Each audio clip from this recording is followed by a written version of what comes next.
Welcome to today's interview on Brighteon.com. I'm Mike Adams, and we're joined by an extraordinary individual today who's been a longtime prepper, and his website is called formingcommunities.com. And he offers some hope for how we navigate these very difficult times that we're moving through right now that will require more than just being a lone prepper or a lone survivalist. His name is Stefan Verstappen, and he joins us today. Welcome, Stefan. It's great to have you on the show.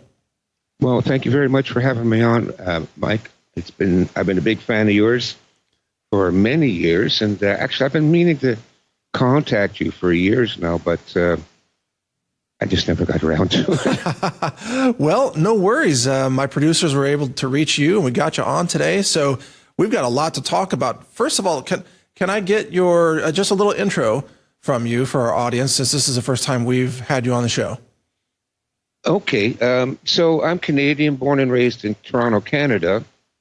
At an early age, I became concerned about surviving the nuclear apocalypse. You know, when my parents bought their first home here in Canada back in 1963, one of the options that you had for buying a home was whether or not you wanted a fallout shelter. Oh, wow. Back. Yeah. So you could have a two-car garage, you could have a deck, or you could have a fallout shelter. Because this was around the time of the Cuban Missile Crisis. And everybody was really concerned about there was going to be a nuclear war. Now, growing up as a child in the 60s and as a teenager in the 70s, we were inundated with fear porn. You know how the government is. They want everybody to be scared all the time. Now, way back then, the fear porn centered around nuclear annihilation. Uh-huh. And we had the book at the school everybody was reading was On the Beach. And so that's what we were all worried about. We were pretty much told that we're all going to die in a nuclear holocaust. So at that age, I started, and I'm talking about 12, I started becoming a prepper. Back then, there was no such thing as a prepper. The term hadn't been coined yet, so we called ourselves survivalists. And I had my first bug-out bag when I was, 13. That's great. Yeah, bugging out from mom and dad's house. yeah. Oh, I was going to leave them behind. They weren't ready for it. All right, and then since then, we've seen this extraordinary transition where we even have, for example, now in 2024, we have the German government telling its citizens to build bunkers. We have the whole concept now of being a survivalist is no longer a fringe thing, not after COVID, not after, war with Russia and all this talk of nuclear war. Would you say it's kind of gone a lot more mainstream? I mean, Costco selling like survival kits and so on? Oh, yeah, it's gone way, way more mainstream, especially since my days back in the 70s and 80s. Which is a good thing, I suppose. Nothing wrong with being prepped. I was also a Boy Scout, and what's the motto of the Boy Scouts? Be prepared. Yeah, so it's a good thing. I mean, you should be prepared anyways. There's all kinds of natural disasters that can occur, earthquakes, storms, floods. We've seen them all in the past year or two. Snowstorms that can knock the power out for weeks. Well, you better have food in the house. You better have some candles. So being prepared is an intelligent thing to do. And also, our ancestors, our grandparents, they were preppers. Yes. They had to figure out how to survive the winters up here, which is brutal. And they had to do a lot of things that modern preppers do, stockpile food for 4 months, 5 months.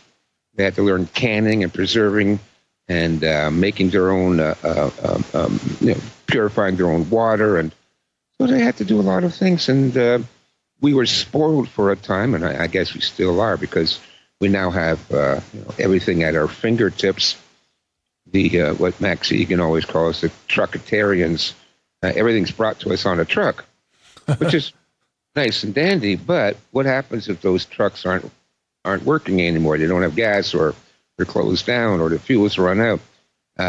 Then you've got like 2 days in which to stock up as much as you can, and then that's going to be it. So better to be prepared now. Yeah. Well, that reminded me, what you just said there.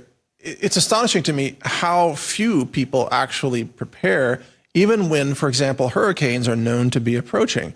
We see this in Florida all the time. 24 hours before the hurricane is going to hit, the water supplies are wiped out in the stores. And, I have so many questions like, number one, what, you don't have water at home? You don't have a water filter? Well, how come you didn't already have water? And secondly, why did you wait for the last 24 hours? It's been a 10-day forecast of this hurricane, right? Right. No, so listen, being prepared is sensible. It's logical. There's nothing paranoid about it. You don't have to be a conspiracy theorist.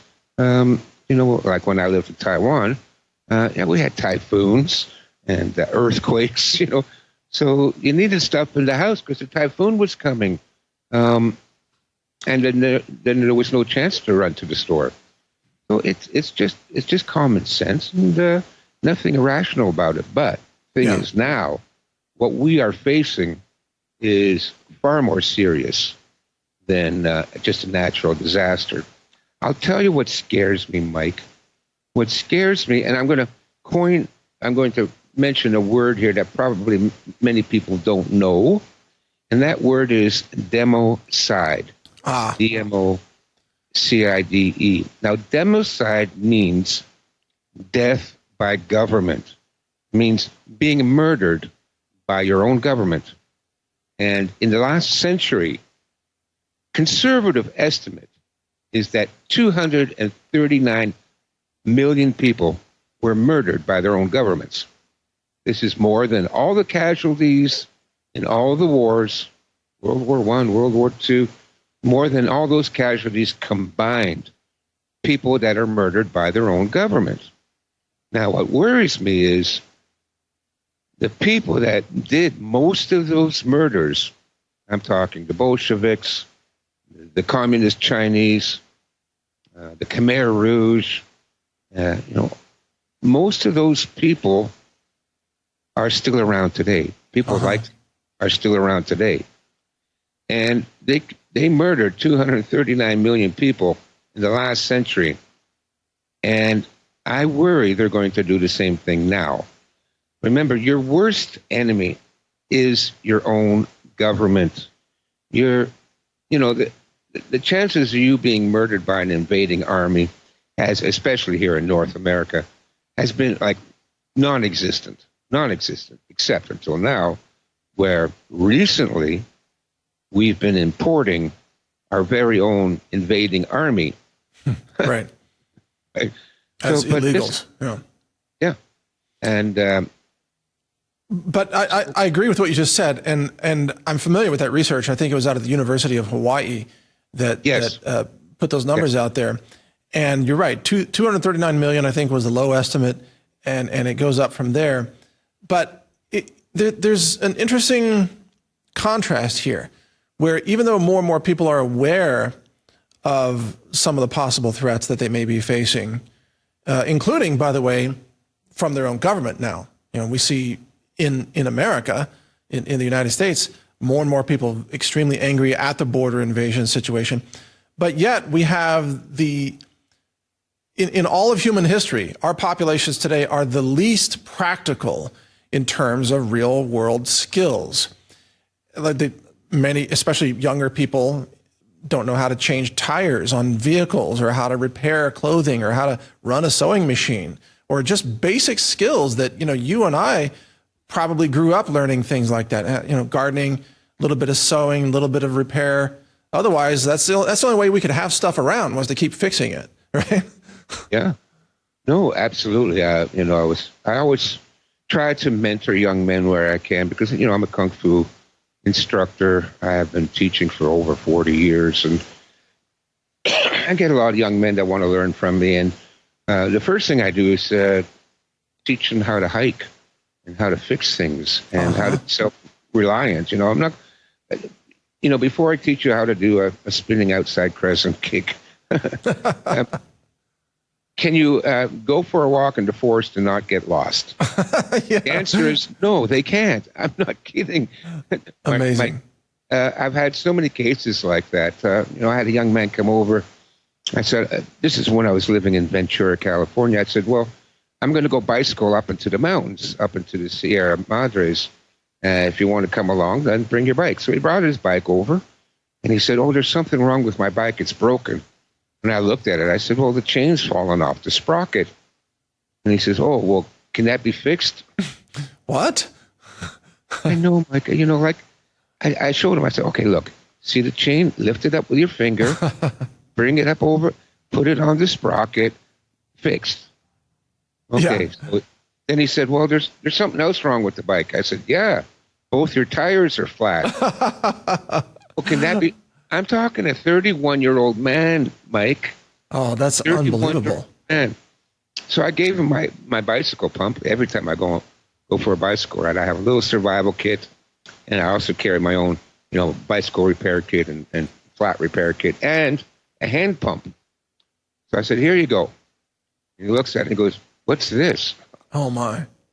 We're talking about two generations of people that can't do anything, Mike. They can't do anything. But I'm sorry to interrupt, but I did a podcast a while ago, and I told people, look, you need to get a foot bicycle pump and have it in your car as an emergency way to pump up your car tires. Yep. And at first I got a lot of pushback from people that said, you can't pump up a car tire with a foot pump, a bicycle pump. I'm like, well, of course you can. It's only like 35 PSI. I mean, you just have to have the right valve, I guess the Schwinn valve or whatever the standard bicycle valve, not the Presta valve, but the other one. Just have, I mean, it's the default pump. You just get a pump, you put it in your car. And people are driving around trying to find quarters and trying to go to a gas station to put quarters in the machine. Like, you could have pumped that up yourself in 5 minutes with your own bicycle pump. But people don't even know this. Shocking to me. No, I know, Mike. It's really sad. And especially with what's coming. I mean, if the supply chain breaks down, and of course we expect that to happen, not only the food supply, but everything else, parts. I'm already hearing stories that people can't get parts. They got to wait 6 months to get a part to fix their car. So listen, if you can't fix that yourself, well, you're going to be pretty much helpless. Yeah. The people in my generation are a little bit older than me. I'm 67 now. So the people my generation, we knew how to do that all ourselves. We all worked on our own cars. If the muffler needed changing, we would do it ourselves. We'd go to the store, we'd buy the muffler, we'd fix it in the driveway. Right. Same thing with the alternator or the fuel or the water pump or whatever. We did all that work ourselves. It wasn't rocket science. You had a good socket wrench set, and off you go. Yeah. But nowadays, they don't know any of that anymore. That's why one of the other things I'm trying to do with the community, with what we're doing, is mentorship programs. Sending a kid to university, just burn the money. Well, why would you send somebody to university? They're going to come back a communist tranny or something like that. A complete waste of time. Yep. But mentorship programs was a traditional way where people learned, right? All that experience serves us well. And I'm glad you have mentorship programs. I want to ask you, just to change gears a little bit though, sure. What do you assess based on what you know right now and what you've seen? What do you think is the greatest risk that would require survival skills? Like what are the most likely scenarios that people are going to face? Well, I came out with a video not too long ago saying that we are at war.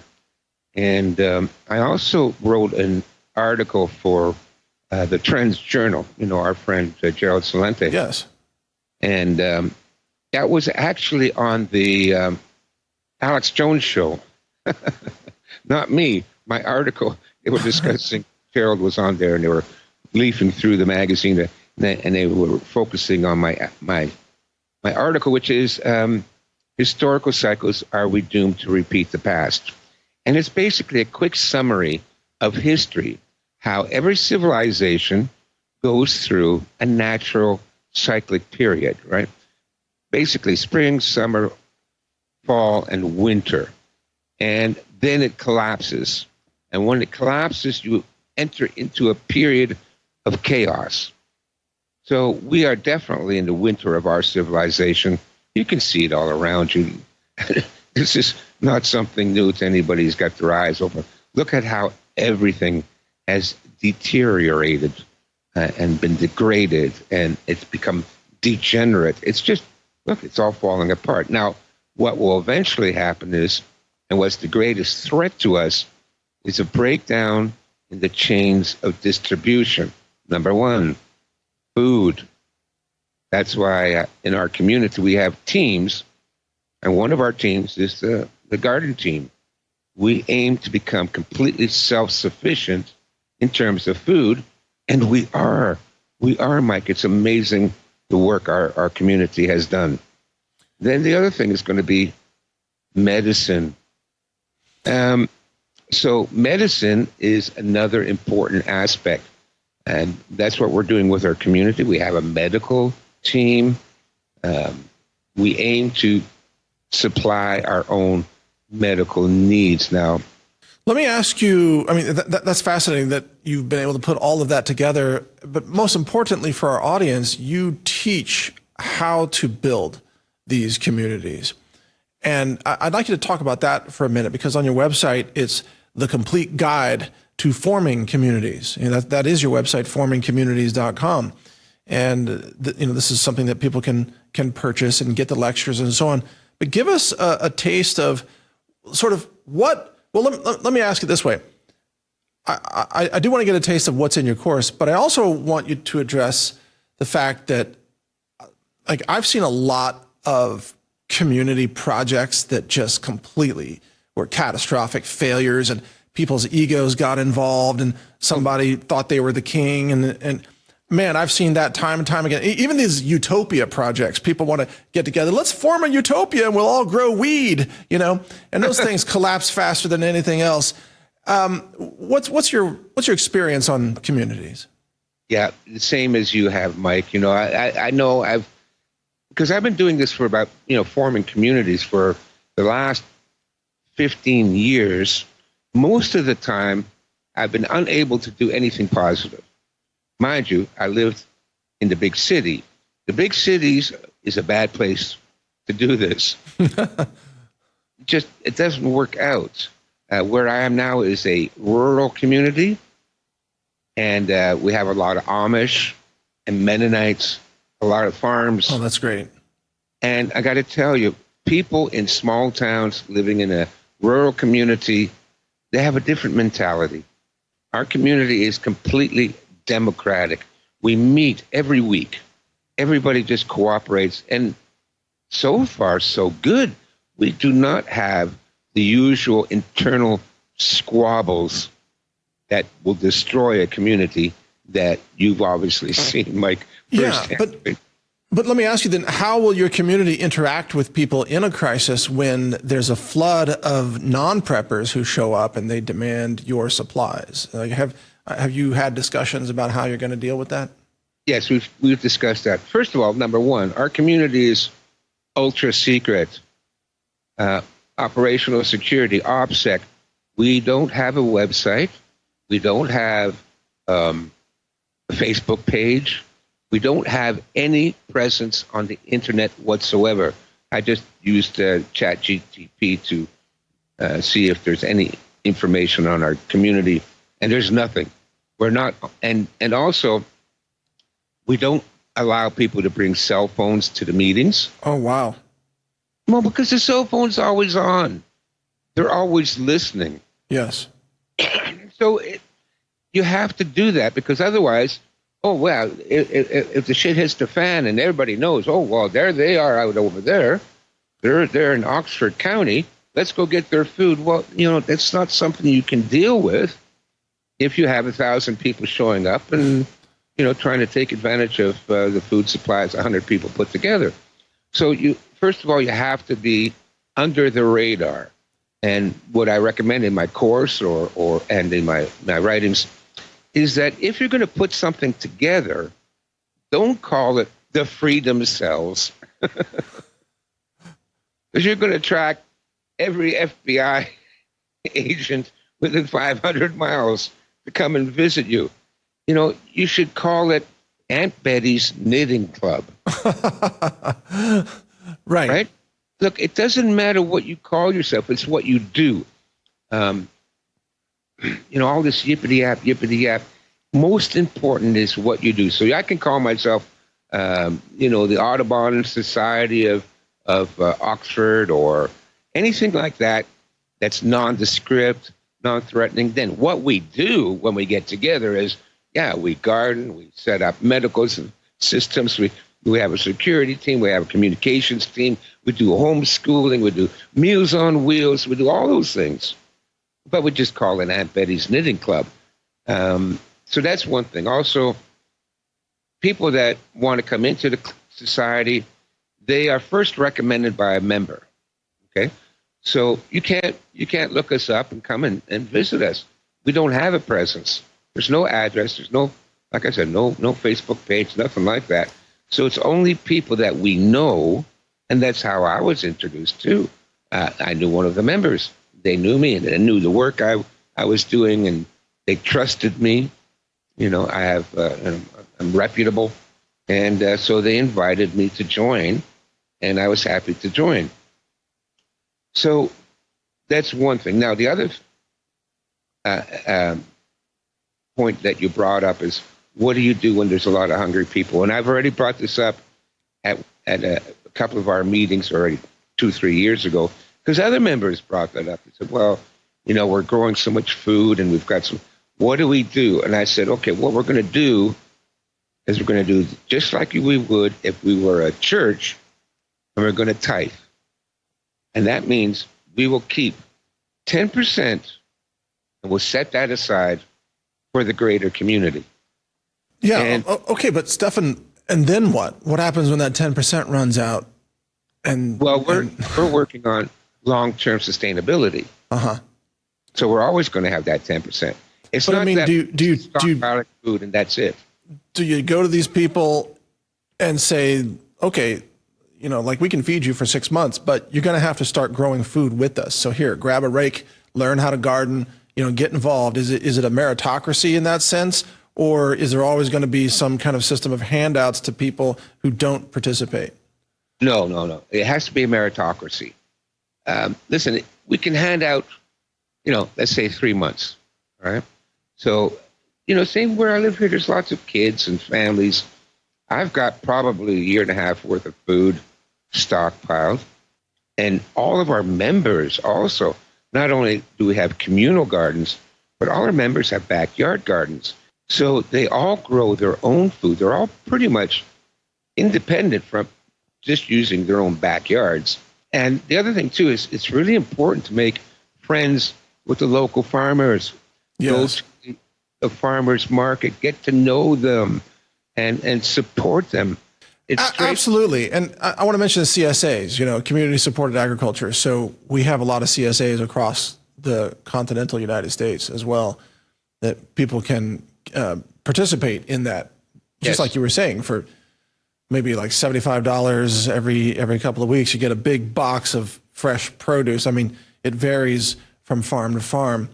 But Stefan, as we're just about out of time, we're going to wrap this up. What would you say is the number one thing that the number one gap in mainstream people's lack of preparedness? Like, what's the first thing that they should look at?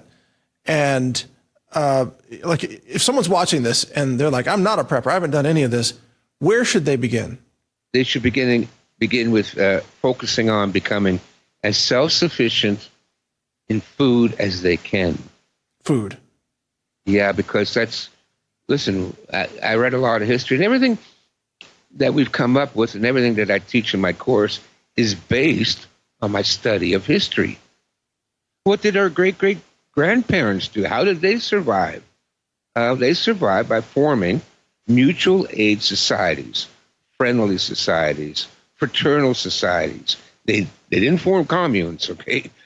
Forget about communes. Everybody lived in their own house. It's just that they pooled their money and their efforts together. We volunteer our time to work in the garden. We just had a meeting last Thursday. Okay, who's going to volunteer to water the garden this year? Who's going to volunteer to weed it? Who's going to volunteer to aerate the soil? Who's going to volunteer to harvest it? People put in their own hours, a couple hours a week, and you get a ton of food out of that garden. So that's one of the first things, because my study of history shows that starvation, the people that run this world use starvation as a weapon. So one of the things. Absolutely. Yeah. So number one is, first of all, as a prepper, make sure you stockpile at about a year's supply worth of food, okay? Then at least you've got a little bit of play, a little bit of leeway, right? So Right. now what are you going to do? Now you're going to start growing a garden? You don't have time. So you need, that 6 months where you can still survive, and now we start raising chickens, and now we start gardening and doing what we can, become self-sustainable food-wise. Now, I know a lot of the preppers, it's all about, how many guns you have. That's really low on our priority list, is the guns. We've got a couple of guys, myself included, we got some guns. Okay, but that's not really what I'm worried about. What I'm worried about is food self-sufficiency and medicine, number two. What if you get sick? What if you get double pneumonia? Do you have enough antibiotics? Well, yeah, but you live in Canada, and people aren't as violent there as they are where we are in America. That's why, I'm coming to you from Texas here. Everybody's armed to the teeth, man. Yeah, I like that. Because of the expectation of violence and civil unrest and cities collapsing and refugees spilling out of the cities and trying to raid people's food. But, hey, America is the #1 country in the world of gun ownership per capita. It's more than one gun per citizen, by the way. So, Stefan, we need to wrap this up. We're out of time for today. I want to give out your website again. This has been fascinating. Thank you for sharing this information. You're welcome, Mike. Thanks for having me on. Like I said, I'm a big fan. I've been meaning to call you and get on your show for months, years. Well, I'm glad you made it today. Formingcommunities.com is the website. The complete guide to forming communities is something that you can get there and learn from some of his other articles that are also in, as you said earlier, the Trends Journal with Gerald Celente and other sources, other videos, and so on. Stefan, thank you for your time today. Thank you for your wisdom and what you're doing. I love the mentorship program that you mentioned and how you're helping to build resilient local communities that can make it through anything that's coming. Well, thanks for having me on again, Mike, and we should do it again soon. We shall, and thank you for your time, and the pleasure's all mine.